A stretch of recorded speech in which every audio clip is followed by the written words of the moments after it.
In this interview, I talked to yoga expert Tara Stiles. She's the founder of the New York-based yoga studio called Stiles. Now, Tara's also a professional model, she's the author, and she's a personal yoga instructor for Deepak Chopra.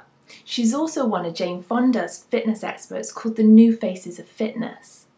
I was really excited to talk to Tara because she's such a down-to-earth teacher and she's totally demystified yoga and made it accessible to everyone.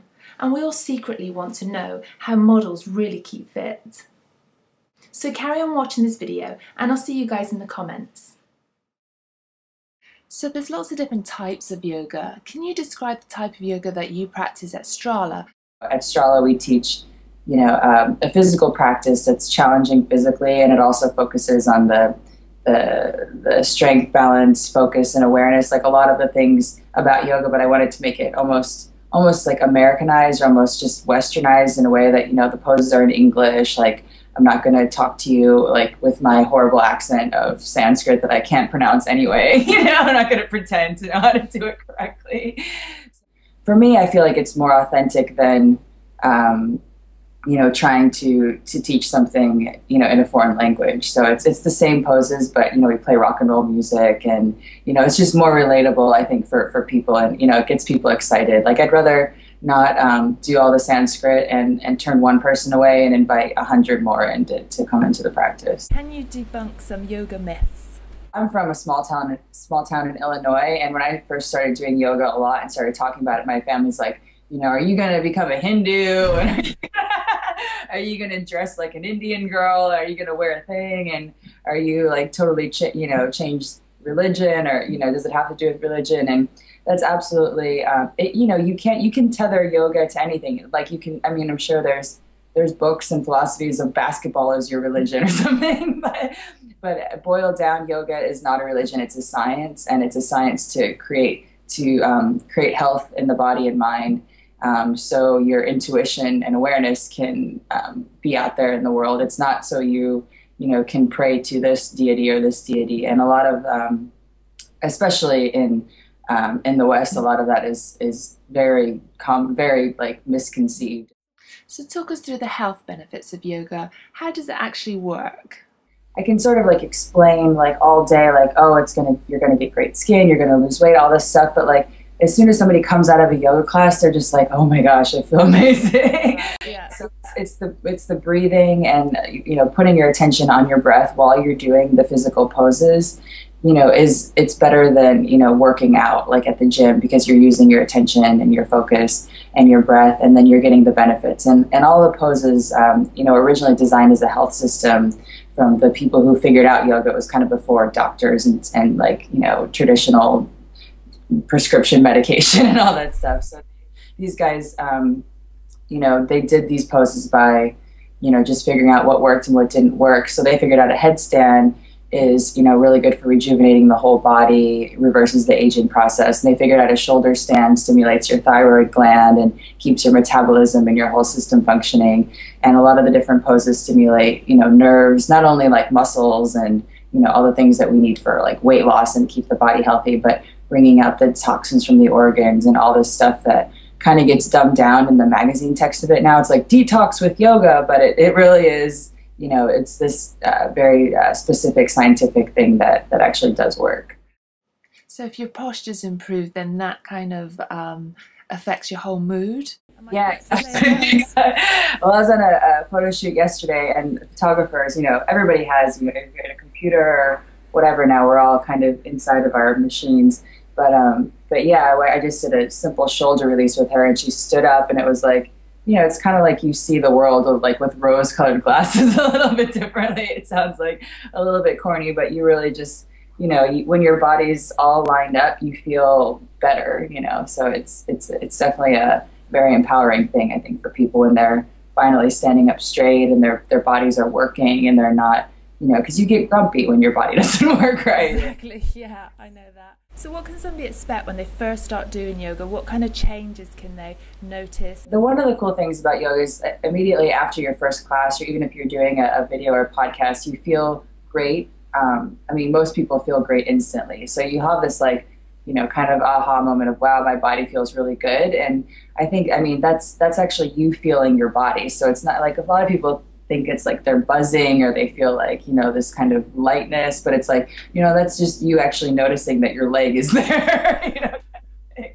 And then benefits start to kick in depending on how often you practice and how long your practice is. And if you're doing it once a week to relax, then that will happen. If you're doing it 3 times a week to lose weight, then that will start to happen within a couple weeks. And one of the cool thing is the spillover. So specifically for weight loss, if you're doing the yoga, you feel good afterwards. So, as opposed to doing a workout in the gym, you might not go eat a cheeseburger and a martini. You might tend toward, oh, I feel really good, so I want to go have something healthy for me.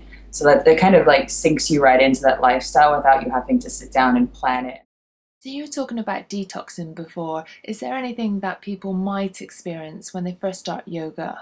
The main thing is just to pay attention to your breath and not your thoughts. So, when you're paying attention to your own body instead of, what's the person next to you doing, and am I good enough, am I better, like how do I compare? But it just, really puts you in your own thing. So if you start to, feel dizzy, you can just sit down or go into child's pose, or, if something's starting to hurt, then back off a little bit. Like there's no need to push it or be crazy with it. You can really take your time, and it's, because all the poses are very, they're supposed to be healing the joint. So it's something you can do your whole life. So there's no hurry to get into like the splits or a handstand today. You can do the things. It's like you can, your whole life can be, fitness and health. And it doesn't have to be something you stop your life and then you do the health. And then, and yoga is kind of nice because it, it feels good and it's people want to do it and continue doing it. So it's fun. So what's the most important thing that people can do to ensure that yoga becomes a habit?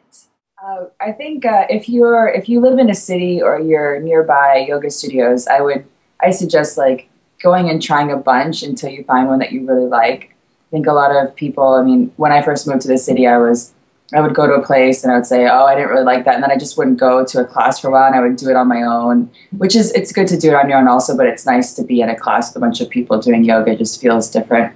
So keep going until you find some place that you like, and then make friends there so you keep coming back.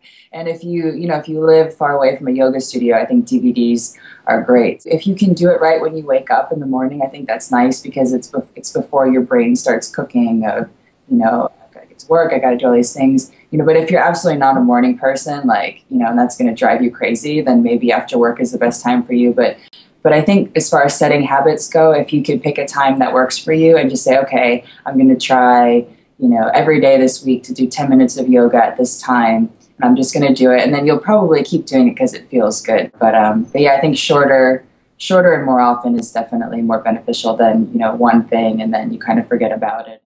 If people can't get to Strala, how else can they follow you? How else can they get tips from you? Well, I have a podcast on iTunes. It's free. It's called Stiles Living, and there's 5 minutes, 10 minutes, and like some longer videos, just routines that we do at the studio and other like tips and routines. And I have a YouTube channel with fun, like kind of video blogging tips and fun things I like to do every once in a while. And I mean, I think, the whole point of all this stuff is to get happy, and it's like, it's not, yoga shouldn't be another thing that stresses you out and drags you down and makes you feel bad about yourself. So it should be the opposite. What are the common mistakes that people make? I think one thing, especially, with our culture now is trying too hard. So a lot of people come in and they really like, oh, they push it, it's like, especially, well, some girls also, but like, it's more fun to make fun of guys. Like they'll do just holding a plank pose, the top of a push-up position, and they're doing it with, 100% of their power. So the cool thing about yoga is you find the way to do things with the least amount of effort. So you just find how to be in a pose, and then, you're using what you need and relaxing what you don't need. That way, you have more room for your intuition to come up. And that's when all those kind of feel good yoga, out there things, but are very real can happen. So it's finding that, like almost like using the force kind of, you can do it like that, So what's your number one secret then to health and fitness? Very simple, a regular practice of following your breath, whether that's, 5 minutes in the morning or 5 minutes before you go to bed at night, or 5 minutes when you're on the train or in your car, not driving, but like just somewhere. But I think it's so important because it kind of is like a gauge for where you are and what you need. And, because we all get into bad habits, whether that's, reaching for too much caffeine or, bad foods or having bad relationships or behaviors. And it's all because we are misaligned without paying attention to what's going on in your body and mind. So it's sort of like 5 minute scan of just putting your attention on your breath instead of your thoughts. And then when we start to do that, we notice that our thoughts are really crazy. It's like almost like a hamster wheel, and it's sort of like a game. Like if you can actually notice you're having a thought and bring your attention back to your breath, it's really useful. So tell us the story then of how you first discovered yoga.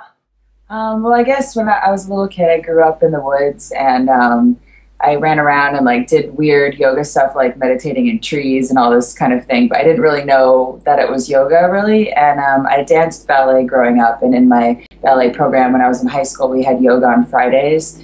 And I was just really drawn to it. I didn't know there was other people doing weird stuff with the universe. So I was like, okay, I guess what I'm doing isn't so weird. It can be practical and normal. And then I just started going in that direction from there. What about when you were modeling? Did you still keep doing the yoga whilst you were doing that? Was that an important part of keeping fit then? Yeah, definitely. It definitely kept me normal. I mean, because the modeling life, it's like you're busy and things are great, and then the next day everybody hates you, and then the next day you're great again. So it can be a real roller coaster.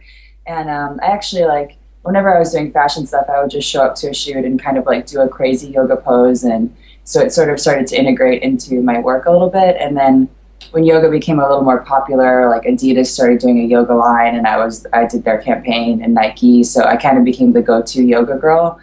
Is there anything you've learned, any secret guru tips to sticking?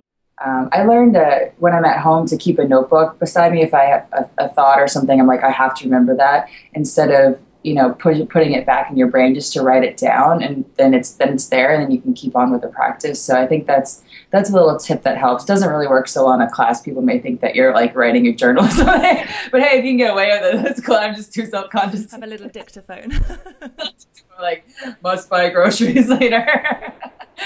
And you have a book too. What's your book called, and what's it about? It's called Slim, Calm, Sexy.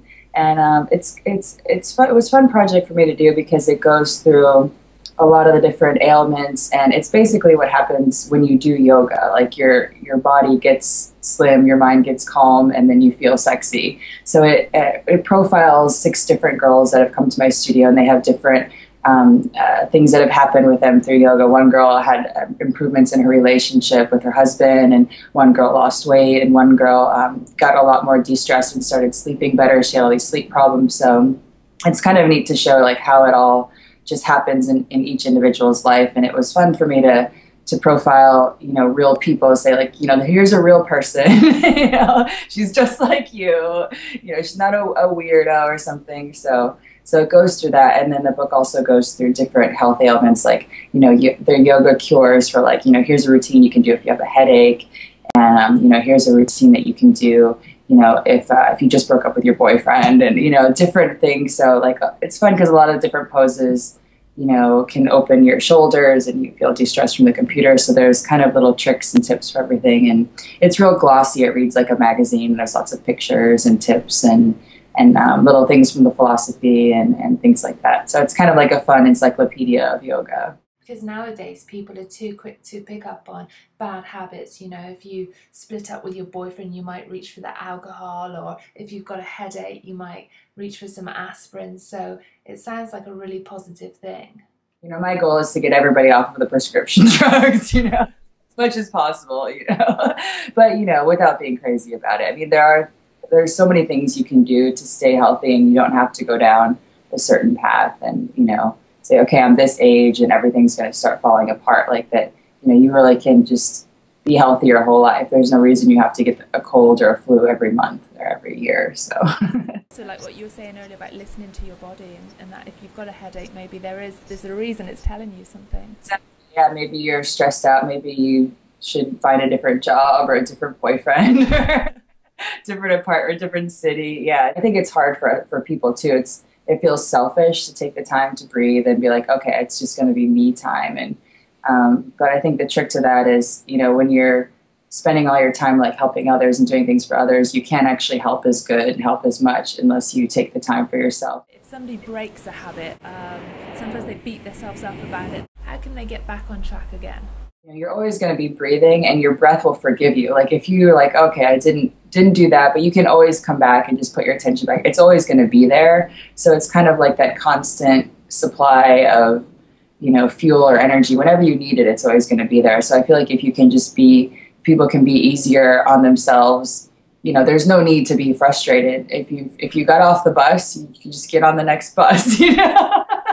It's like, if you can think about it like, there's a bus every 10 minutes or a couple days, then, fine, you got off the bus, you had to go to the store, and maybe you went to the bar by mistake, but it's okay. Sometimes it's okay. And then you just get back on the next bus. It's an important thing, isn't it, to start again, not to sort Yeah. of say, oh, well, that's it now, there's always Yeah. the next time, the next class. Yeah, exactly. And it's just, your body's always there for you, and it like just wants you to your body knows more than we do. Like that's why we get sick and feel good after we do something. So it's like your body's not lying to you. It's wanting you to take care of it. Definitely. So yeah, that's my final question. So thanks so much for joining us, because I've got so much from that, and I'm sure that our viewers as well are going to get a lot of inspiration from this today.